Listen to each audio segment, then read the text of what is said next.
My best. The idea is just to give you an idea how do we get about to put together a third generation light source, a free electron laser, and a new generation light source, Ellettra, FERMI, and Ellettra 2.0. Originally, the idea, the thing started 20 years ago with the Italian government trying to sponsor the possibility of establishing the European synchronous radiation facility in Trieste. Now, that didn't work. It went to our good friends in Grenoble, but the money was there for the bid, and the Italian scientists were able to convince the government to use the money to get a complementary source to the synchronous radiation source in Grenoble. And the idea was a lower energy source, and also something that could be operating both at lower energy, 2 GeV and 2.4 GeV. This is the only machine right now that operates actually at 2 different energies depending on the request of the user community, harder X-rays or softer X-rays. We started with just 2 beamlines, one funded by a chemical company, Eni Ricerche, and another one funded by the Austrian government, who didn't have a third generation light source. And that was the beginning. And then through agreements with international organizations, such as the International Atomic Energy Agency and UNESCO through the ICTP, we established right now 27 operating beamlines. Most of them, more than half of them, are actually collaborations with different agencies. The agreement is always the same. We provide one beam time, 1/3 of the beam time for their own internal use, 1/3 of the beam time for their own peer-reviewed access of their user community, and 1/3 service to the international community. And as you can see, we are the most international of the national facility of synchronous radiation in Europe. More than 60% of our users come from 45 different countries in the world, as you can see. And the number of proposals, we can sort of have a oversubscription rate 3-to-1 for most beamlines.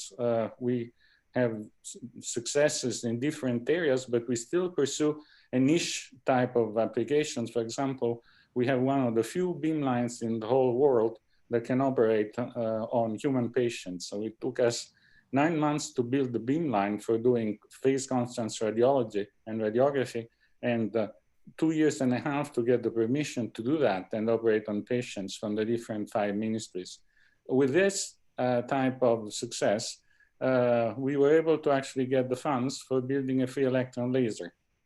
This was something, again, in which we were competing with other European initiatives where we looked for a niche which was having a seeded free electron laser as opposed as a self-amplified spontaneous emission free electron laser, such as the American facility, the Japanese facility, and the German facilities. So we used the linear accelerator that was used originally for Ellettra to actually start the free electron laser. And we have now 2 free electron laser lines, one optimized for the soft X-rays, a double cascade scheme, and one optimized for extended ultraviolet. And it's a seeded free electron laser, the only one operating in the world, which means it's a real laser. You got highly reproducible pulses, as opposed to SASE machines where you have large fluctuations in wavelength and intensities from pulse to pulse. This implies that if you want to do resonant excitation with stability in line width, you got to move to Italy and run experiments at FERMI.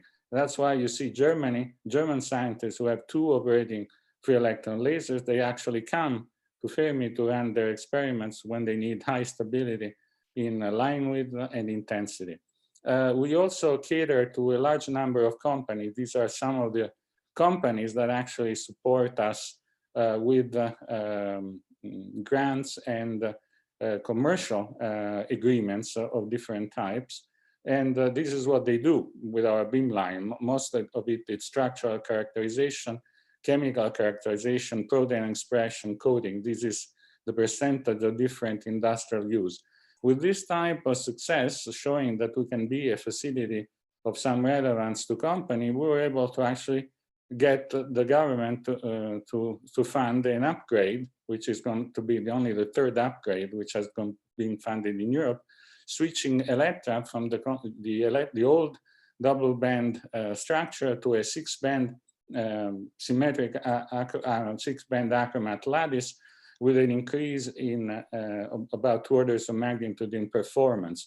This is what Ellettra is going to do to cater to the industrial community, but still we maintain the 2 operating energies in order to have flexibility in future use, but a lot of emphasis on microprobe applications and the high energy application with 6 Tesla superbands. We're fully funded with 170 million, so will be spent in the next few years along the following lines: 60 million for the new storage ring, 70 million for the upgrade of the new beam lines, infrastructure, personnel, and this is contingency. I apologize, this is in Italian. A few suggestions coming from our experience in the last 20 years of setting up Ellettra, FERMI, and Ellettra 2.0. It's exceedingly important to select a type of legal entity that will allow some measure of flexible operation and administration. Ellettra, together with Soleil and together with Diamond, are the only 3 synchronous radiation facilities in Europe which are organized as companies, which means we have flexibility, which is very difficult to get if you're actually part of any large government-based organization. It would be important to have start with a solid primary national sponsor or a host, as we did with Italy, but then to pursue an international approach and involving institutions from neighboring countries capable of providing collaboration, not just funds, but critical mass of scientists. It's very important. And we did that. And without this type of support, we would still be to 6 or 7 beam lines as opposed to 27 operating beam lines. It's very important to look for scientific niche markets. As I told you, we are operating with 2 energies, being flexible with the requirements of the user base, and we are operating the only seeded free electron source. Although, for your information, the Germans have just purchased one of our top scientists for FERMI in order to implement external seeding on the flash free electron laser, which says something about the need of this type of niche applications for free electron laser. It's important to look for innovating funding instruments. I didn't say this, but half of the funding for the FERMI free electron laser came from a European Investment Bank grant funding. It's a loan that we're repaying, and we will be repaying for 20 years, but was the first type of loan of this type that supported the establishment of a research facility. Now things are happening in the same way for other type of facilities in Europe.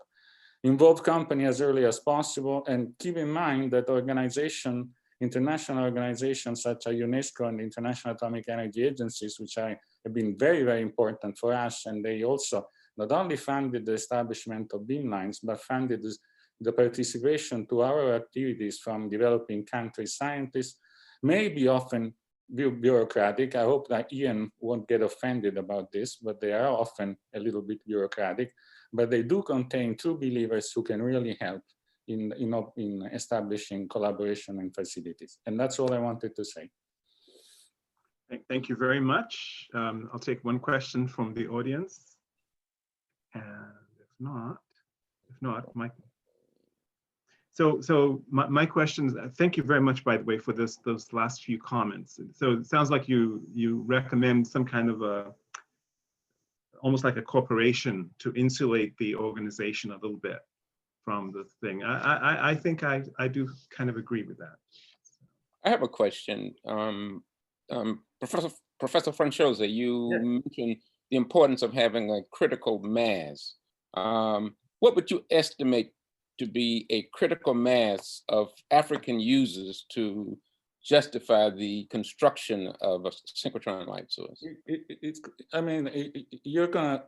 You're gonna start with just a few beam lines, and the number of users for that, it's really not a very important consideration. I mean, if 100 users would be enough to justify the establishment of a couple of beam lines, and then you have to operate my suggestion would be, I apologize, I'm trying to be short, and this is probably not the way also to be diplomatic, then things will grow over the years. And that's what we saw with the program of collaboration funded by UNESCO. We had over 20 years, the number of users coming from developing countries went up by a factor of 20 from the beginning. And it is steadily going up. At the beginning, we had to promote some proposals that were below the cutoff in order to have enough users. But then the quality of the proposal kept increasing.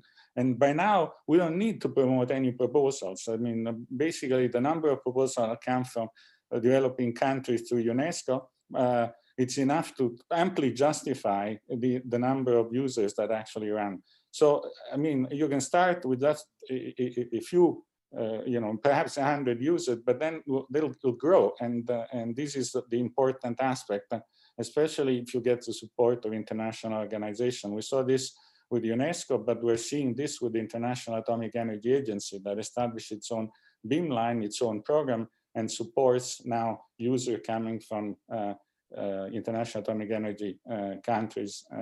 And this is a very successful program, another very successful program. We also collaborated with UNESCO and International Atomic Energy with Sesame. It's not an accident that the last two scientific directors of Sesame, the current and the past ones, were scientists from Ellettra that actually left Ellettra for a few years to help Sesame. Giorgio Paolucci was the previous scientific director, and the current scientific director is still from Ellettra, and they still have appointments at Ellettra to go back once they are going to be done with Sesame. It's this international aspect that I think will be very important in promoting the growth of the user community. Thank you. Thank you very much, and I'd like to thank all the speakers for the sessions, it has been a pleasure to have hosted such luminaries to speak. Thank you very much. And I should apologize for how much time we ate of the next session. So I'm going to hand over at this point. I don't know who takes over. I think it's Moya. Yeah, I think I'm supposed to take over. So thank you so much to all of the directors. It's just so great to have all of you at once. So now that we have you, maybe we should quickly design a synchrotron for Africa for free.